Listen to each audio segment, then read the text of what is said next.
Being happy para sa inyong greater confidence and security. Patterns. Let's take a look at this mind of yours.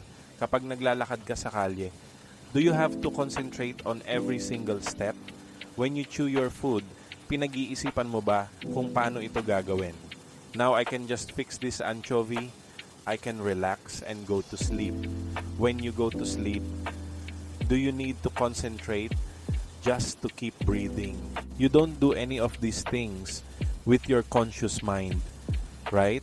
Ginagawa mo ang mga ito with your subconscious. We might say that the mind is like an iceberg. There is the part that we see, the conscious, and the much larger part na hindi natin nakikita, the subconscious. Our subconscious mind is responsible for a large slice of the results that we get in our life. When we find history repeating itself sa buhay natin, it is that part of our mind that is responsible. Many of us have recurring patterns, the same old experience or behavior, na paulit-ulit na lang na lumalabas. Do you know somebody who is always late? Dati, I used to play tennis with a fellow who was always late. We would play tennis before work at the Hilton. I would say, "David, we are playing tennis tomorrow at 7 a.m. He would say, "I will be there." Have you got that time? 7 a.m. I will be there. Sure enough, at 7:15 next morning, David would arrive at marami siyang excuses. My son had borrowed my racket and put it under his bed. Next week, the same thing would happen. At 7:16, David would arrive. The reason, I could only find one tennis shoe. The following week, he arrived at 7:15 sharp. The goldfish was sick and the baby was crying. And so on through the flat batteries, power failures, lost car keys, and underwear that was left wet sa washing machine. Finally, I said, "David, let's make a deal. For every minute that you are late from now on, it will cost you $1." He hurt his shoulder the next day, and we have not played tennis since. He thought that the world was doing it to him. He was not trying to be late consciously, but in his subconscious, he had a program that said, "You are always running behind." And that program was running his life. If David had accidentally got up early and found himself on target to arrive on time, his inner programs would have helped him find a tree to hit or a strange road on which to get lost. He would have then taken a deep breath and said, "That's more like it. I am back behind the 8 ball." Drama patterns. You probably know people who have drama patterns. Ang buhay nila ay parang isang mahabang drama series. You meet them sa kalye and you make the fatal mistake of asking, "How are you?" Malalaman mo na lang bigla na kakamatay lang ng pusa nila. The car has been repossessed. Nasunog ni dad ang bahay accidentally. A meteorite wiped out their garage. At kakadiagnose lang sa kanila with a very, very severe case of something na hindi mo pa naririnig sa buong buhay mo. Whenever their life threatens to go smoothly, a little subconscious voice says, "Hey, this can't be right." And very soon, panibagong drama na naman ang lilitaw. They lose their job, they have another operation, na aaresto sila, and everything returns to normal. We are going to look at what we can do about these patterns later. Pero sa ngayon, let us identify some more. Accident patterns. Some people have a talent for having accidents. Ginugugol nila ang buhay nila sa pagkahulog sa mga hagdan, off bicycles, and out of trees. Nakukuryente at naaksidente sa kotse. I know an insurance agent in her early 20s who has owned 5 cars since her 16th birthday. Sinabi niya sa akin, every time I bought a new car, may laging bumabangga sa likod ko. After 5 of those accidents, tumigil na ako sa pagbili ng bagong kotse para na rin sa sarili kong kaligtasan. Sickness patterns. Do you know anybody with a sickness pattern? Some people get colds twice a year. Ang iba naman, nagkakasakit tuwing may malaking oportunidad na dumarating. Some people get sick every Monday morning.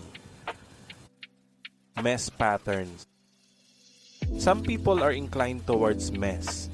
Hindi naman nila sinasadya na gawin ito, but their pattern is so strong. Ang gulo ng desk nila, their files are a mess. Pati buhok nila magulo. You can come along and straighten everything out for them, pero sa loob lang ng 20 minuto, kanilang opisina, kwarto, kotse, o lunchbox ay magmumukhang dinaanan ng bagyo. Broke patterns. Have you met someone who is always broke? It is not what we make, kundi kung ano ang ginagawa natin sa kinikita natin. People with a broke pattern work on an automatic program. Tuwing magkakaroon sila ng kaunting sobrang pera, naghahanap sila ng paraan para gastusin ito. Parang kapag nangati ka at kailangan mong kamutin, ganun din sila, makakakuha sila ng pera and spend it. Para sa inyo na nasa sales, huwag kayong mawalan ng pag-asa. Mostly, hindi nila namamalayan kung ano ang nangyayari. Iniisip nila na ang ekonomiya, ang gobyerno, o ang sweldo nila ang naglalagay sa kanila sa gulo. But you could double their salaries at mauubusan pa rin sila ng pera. In fact, ang dahilan kung bakit karamihan ng nananalo sa loto ay nawawala rin ang lahat ay dahil sinasabi ng kanilang inner pattern, all this money doesn't feel right. Hindi ito bagay sa akin. Mas mabuti pang gumawa ka ng paraan para maubos ito. Indispensable patterns. If you have the indispensable pattern, alam mo talaga sa sarili mo na sa loob lang ng 3 minuto, pagkaalis mo para magbakasyon, ang opisina nyo ay tatamaan ng kidlat at ang buong sales staff ay magkakasakit ng trangkaso. If we have a pattern like this, ang paniniwala at attitude natin ang tutulong para magpatuloy ang ganitong sitwasyon. Tuwing aalis tayo, magkakagulo ang lahat. Job change patterns. A fellow who was thinking of changing his job came to see me recently. Sabi niya, my company is pulling me down, bulok ang mga produkto namin, and I can't pay the rent. Tinanong ko siya, how long have you been in this job? Sabi niya, 2 years. Sabi ko naman, what about the job you had before that? Sabi niya, yung isang yon, hawak ko rin ng mga 2 taon. And the one before that, 2 years. And before that, mga 24 months. I said, where is the problem? With you or the company? He said, with me. Sabi ko naman, if you are the problem, why change companies? In the course of our conversation, ikinuwento ko sa kanya ang isang kaibigan na nagkaroon ng 5 trabaho sa nakalipas na 11 buwan. I said, as a matter of fact, itataya ko ang lahat ng sa akin na sa loob ng 1 taon, hindi na siya makikita sa parehong trabaho. That afternoon, tinawagan niya ako para sabihin na nag-resign na siya sa trabaho niya. Now, sinasabi sa akin ng babaeng ito na sobrang saya niya. So, hindi natin dapat katanungan kung ang pattern ba niya ay mabuti o masama. Simply, mas maganda na mai-recognize natin na we operate on programs. Pwede rin tayong magkaroon ng car, house, at relationship patterns na gumagana sa katulad na paraan. And there is another pattern. Ito yung people are nasty, life is horrible. Why is the world doing this to me? I wish I were dead. Pattern. Again, may tendensya tayo na gumawa ng sarili nating sitwasyon. This one is really no fun. The I only ever have just enough to get by pattern. Sa pattern na ito, locked in ang conscious at subconscious thinking natin. Sa isang sitwasyon kung saan ang buhay ay isang pakikibaka pero laging nakaka-survive or nakaka-rose naman. Do you relate to any of these? The I always miss out pattern. Nagpapakita ito sa ating pagkapanganak, sa pagsisimula sa paaralan, sa pagbili ng mga negosyo, o pagpunta sa bakasyon na pwedeng masyadong maaga o huli, palaging nasa tamang lugar, pero sa maling oras. Also, we may have the right talents pero maling mga guro, or the right teachers pero maling talento, o kaya naman walang guro at walang talento. The people always rip me off pattern. Kailangan pa ba nating magsalita pa? Nagsimula tayo sa pagtingin sa ilang negatibong patterns. There are also positive patterns na tiyak na makaka-relate ka rin. The I'm always healthy pattern. Ang estado ng ating kalusugan ay itinatakda ng mga programang mayroon tayo sa pagitan ng ating mga tainga.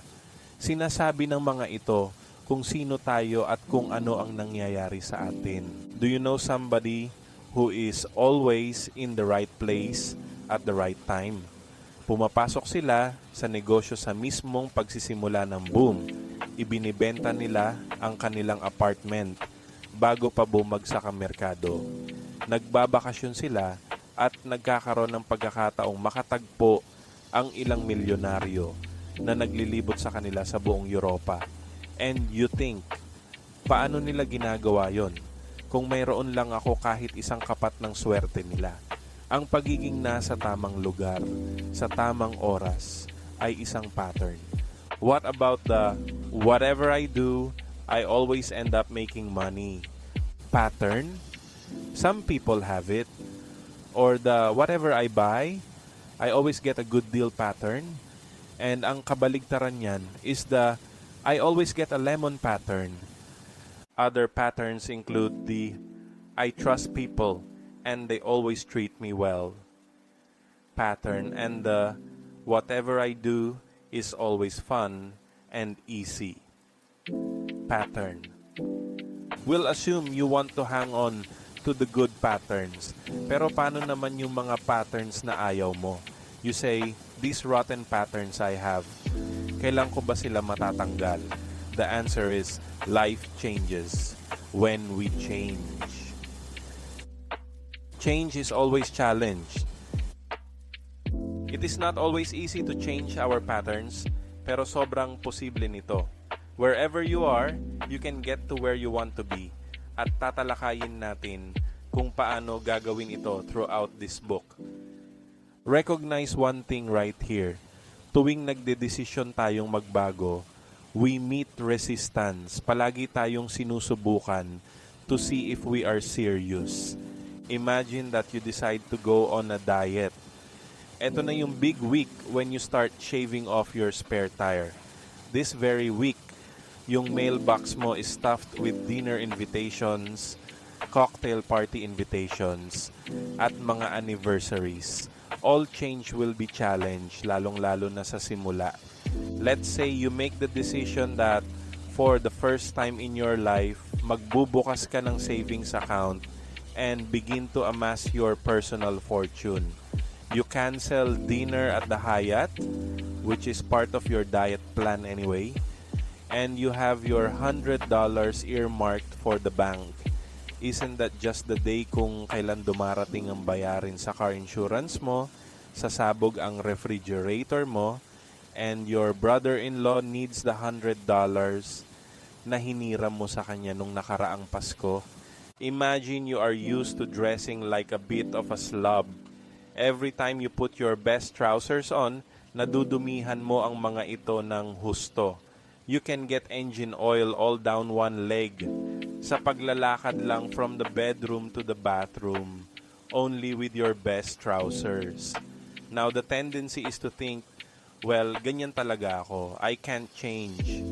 The truth is that you can change, pero susubukan ng mga lumang patterns na manatili. So, how do we change? First, recognize na ang lahat ng pagbabago ay haharap sa resistance. In short, be prepared. The formation of patterns, ang pagkabuo ng mga pattern, We begin to form behavioral patterns right from birth. Sila ay matatag at mahirap bawiin. For example, let's look at eating patterns. Nung mga sanggol pa tayo, we cried for many different reasons. Nauuhaw tayo, naiinitan, nilalamig, nalulungkot, frustrated, gustong magpakarga, nag-eehersisyo ng baga, basang diaper, gustong maglaro, gustong mapansin, and so on. When we did cry, sa maraming pagkakataon, pinalalamon tayo. Thus, ang koneksyon ay nabuo na ang solusyon sa alinman sa mga nabanggit ay ang magsubo ng isang bagay sa ating bibig. So if you smoke, drink, or overeat, hindi mo na kailangang maghanap ng husto para makita kung saan nanggagaling ang ilan sa mga programming mo. We can see why para sa maraming tao who are lonely or depressed, ang tanging liwanag sa buhay nila ay ang ilaw sa loob ng refrigerator, the solution of the bottle, and the cigarette stems, in part from similar conditioning. We are shaped by our childhood experiences. In our early years, we are open-minded and empty-headed. Inaabsorb natin ang impormasyon na parang espongha. Since our first relationships are with our parents, ang kanilang impluensya sa ating buhay, sa hinaharap, at sa ating mga susunod na relationships is huge. Partly consciously and mainly subconsciously, gumagawa tayo ng mga pattern sa buhay natin which reflect the experience we had with our parents. For example, we establish relationships with people who resemble our parents. We may find ourselves working for bosses or establishing friendships with people na kamukha o katulad ng pag-uugali ng ating ina o ama. We establish relationships with other people that mirror our parents' relationships with others. Kung ang mga magulang natin ay mapagmahal at mabait, ganun din ang tendensya natin. If they spend time abusing people, makukuha natin yan nung una. We attract partners who resemble our mother or father.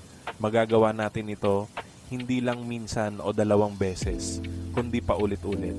This can be because we form a subconscious picture from a young age that says, for example, ang totoong lalaki ay matangkad, moreno at tahimik, katulad ng dad ko. Or a woman should be short and well-mannered, katulad ng nanay ko. Totally unaware of this on the conscious level. Maaari tayong maghanap ng partner na babagay sa larawang yun. Also, the quality of our relationships with our parents creates its pattern. Kung noong bata tayo, naranasan natin ang guilt or disapproval, then we will continue to attract and associate with people who treat us as bad people. Similarly, kung nakaranas naman tayo ng love and approval as children, then, as adults, we will gravitate toward people who treat us with respect. In short, we attract what we expect at tinatrato tayo ng mundo base sa kung ano ang paniniwala natin na nararapat sa atin. Pahapyaw pa lang ang tinatalakay natin dito. But if we realize that a problem recognized is a problem half solved, malaking tulong na maging aware tayo sa ating mga patterns and know how they came about. In a nutshell, sa madaling salita, we are never stuck with patterns. Old negative patterns may be tenacious, pero kaya silang talunin. Always think positively about yourself and your circumstances. Palaging magsalita ng mabuti tungkol sa sarili mo and consistently visualize your life working out as you want it. You will be creating new happiness patterns. Magbasa ka ng mga libro that inspire you. Use affirmations. You can rewrite your patterns to become what you choose. Next time, pag-uusapan po naman natin ang self-image or tingin sa sarili. Have you ever noticed that when you are feeling good about yourself, ang ibang tao ay nagiging napakabait din? Isn't it funny kung paano sila nagbabago? Magkita-kita po tayo sa susunod na episode. Do not forget to follow. Salamat.